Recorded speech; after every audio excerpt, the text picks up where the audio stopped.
Assalamualaikum warahmatullahi wabarakatuh. Perkenalkan, nama saya Fatika Mawar, stambuk F55118157. Baiklah, di sini saya akan ingin menjelaskan mengenai tentang audit. Nah, sebelum itu kita harus perlu tahu mengapa kita perlu belajar audit. Audit digunakan untuk meningkatkan aset dari sistem.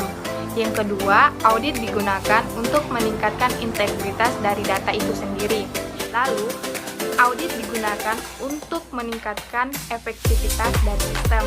Dan yang terakhir yaitu audit digunakan untuk meningkatkan efisiensi dari sistem itu sendiri. Kira-kira kita perlu tahu dong lebih lanjut tentang apa sih audit itu?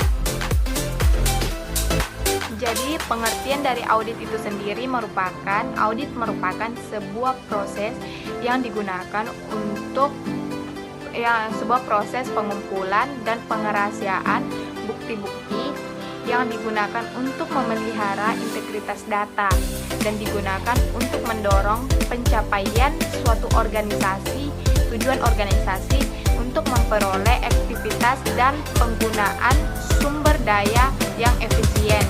Jadi itu adalah pengertian dari audit. Nah, selanjutnya kita masuk ke siapa sih yang berperan dalam sistem audit? Yang pertama itu ada auditis. Auditis ini adalah orang atau pihak yang ada di auditis.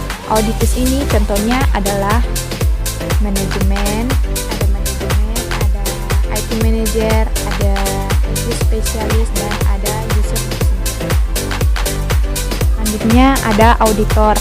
Nah, auditor ini apa? Auditor ini adalah pihak yang melakukan audit dalam perusahaan. Dalam auditor ini terbagi atas dua, yaitu eksternal dan internal. Audit internal itu apa? Audit internal itu adalah audit yang dilakukan oleh seseorang atau yang mengatasnamakan nama dari perusahaan dia sendiri. Nah, audit ini biasanya digunakan untuk memanajemen tujuan dari perusahaannya. Sedangkan audit eksternal adalah audit eksternal ini terdiri dari dua jenis audit, yaitu ada second party audit dan third party audit. Nah, second party audit ini biasanya dilakukan oleh pihak yang memiliki kepentingan terhadap perusahaan. Sedangkan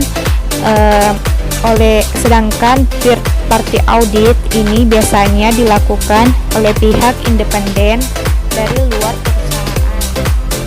Selanjutnya ada juga yang namanya proses-proses dari audit sistem. Di antaranya yaitu yang pertama yaitu tahap persiapan, lalu review dokumen yang akan diaudit. Nah, selanjutnya adalah persiapan kegiatan onsite audit. Ini baru persiapannya. Selanjutnya melakukan kegiatan dalam onsite audit. Terus persiapan persetujuan dan distribusi laporan audit. Nah, ketika kelima itu sudah digabungkan, maka akan dilakukan namanya follow up audit itu sendiri. Nah, setelah proses itu dijalankan, biasanya itu output audit itu ada outputnya. Nah, outputnya ini berisikan laporan. Nah, laporan ini di dalamnya itu berisikan yang pertama itu ada ruang lingkup, yang kedua itu ada temuan-temuan dari audit itu. Nah, yang ketiga itu ada metodologi, dan yang terakhir adalah kesimpulan. Nah, selanjutnya kita masuk ke dalam prosedur audit. Nah, prosedur audit ini merupakan segala informasi berupa angka-angka atau informasi lainnya yang memiliki kepentingan dalam laporan keuangan. Nah, yang dapat digunakan oleh auditor sebagai dasar hasil pendapatannya.